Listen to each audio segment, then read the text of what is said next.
Guys, ഇന്ന് നമ്മൾ നോക്കാൻ പോകുന്നത് മറ്റാരെ പറ്റിയുമല്ല, കാട്ടിലെ രാജാവ് ദ ലയൺ. മെയിനായിട്ട് 2 ലയൺസ് ആണുള്ളത്. ഒന്ന് Asiatic lions and African lions. നമ്മൾ ഇവിടെ നോക്കാൻ പോകുന്നത് ഏഷ്യാറ്റിക് ലയൺസിനെ പറ്റിയാണ്. ഏഷ്യാറ്റിക് ലയൺസ് മെയിനായിട്ട് ഇന്ത്യയിൽ കാണപ്പെടുന്നത് ഗിർ നാഷണൽ പാർക്കിലാണ്. ഗുജറാത്തിലുള്ള ഗിർ നാഷണൽ പാർക്കിലാണ് ഏഷ്യൻ ലയൺസ് മെയിനായിട്ട് കാണുന്നത്. വേൾഡിൽ തന്നെ ഏറ്റവും കൂടുതൽ ഏഷ്യാറ്റിക് ലയൺസ് കാണപ്പെടുന്നൊരു സ്ഥലം കൂടെയാണ് Gir national park. Asiatic lions ഏകദേശം 160 to 190 കിലോഗ്രാം ഭാരമാണ് വരുന്നത്. അതായത് മെയിൽ ലയൺസിന്. അതായത് ഇനി ഫീമെയിലിനെ നോക്കുകയാണെങ്കിൽ 110 to 150 കിലോഗ്രാം ഭാരം വരെ ഇവർക്ക് വെക്കാറുണ്ട്. ഏഷ്യാറ്റിക് ലയൺസിന് ഏകദേശം 80 കിലോമീറ്റർ സ്പീഡിൽ വരെ ഓടാൻ സാധിക്കും. അതേപോലെ തന്നെ ഒറ്റ കുതിപ്പിന് 11 മീറ്റർ വരെ ചാടാൻ ഇവയ്ക്ക് സാധിക്കും. ഇവയ്ക്ക് മനുഷ്യനേക്കാൾ 6 മടങ്ങ് നൈറ്റ് വിഷൻ പവറാണുള്ളത്. അതുകൊണ്ട് തന്നെ രാത്രി ഇരയെ എളുപ്പത്തിൽ അറ്റാക്ക് ചെയ്യാൻ ഇവയ്ക്ക് സാധിക്കും. ഇവരുടെ റോർ ഏകദേശം 8 കിലോമീറ്റർ അകലെ വരെ എത്തും. ഇത് കമ്മ്യൂണിക്കേറ്റ് ചെയ്യാനും ഇവരുടെ ടെറിറ്ററി ആണെന്ന് മറ്റ് എനിമികളെ അറിയിക്കാനും സാധിക്കും. ഇവർ ഫാമിലിയിൽ നല്ല ഇമ്പോർട്ടൻ്റ് കൊടുക്കുന്ന വൈൽഡ് ആനിമൽസാണ്.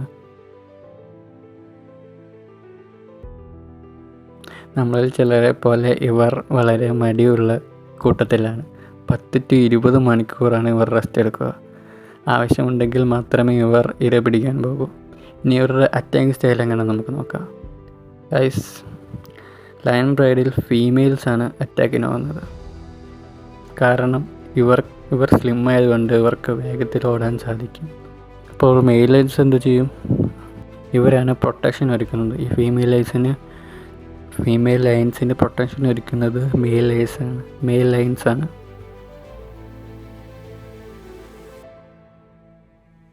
അറ്റാക്കിന് പോകുമ്പോൾ ലീഡറായിട്ടുള്ള ലയൻ്റെ കമാൻഡ് അനുസരിച്ച് മറ്റു മെയിൽ ലയൺസ് ഇര എസ്കേപ്പ് ആകാൻ ചാൻസുള്ള എല്ലാ വഴികളും ബ്ലോക്ക് ചെയ്യും. സോ ലയൺസിൻ്റെ അറ്റാക്ക് 90% സക്സസ്ഫുൾ ആകാനുള്ള ചാൻസാണ് ഉള്ളത്. ഇനി ഇവരുടെ ലീഡറിനെ എങ്ങനെ സെലക്ട് ചെയ്യുമെന്ന് നമുക്ക്. ഒരു ലയൺ ബ്രൈഡിൽ സ്ട്രോങ് ആൻഡ് മസ്കുലർ ആയിട്ടുള്ള ലയൺസിനെയാണ് ഇവർ ലീഡറായിട്ട് സെലക്ട് ചെയ്യുക. ഇനി ലീഡർ സ്ഥാനത്തിന് വേണ്ടി മറ്റ് ലയൺസ് ശ്രമിക്കും. ഇപ്പോൾ കറന്റ് റോൾ ചെയ്യുന്ന ലയനെ തോപ്പിച്ചു എന്ന് കരുതുക. പുതിയ ലീഡർഷിപ്പിൽ വരുന്ന ലയൻ എന്ത് ചെയ്യുന്നു നിങ്ങൾക്കറിയാവോ?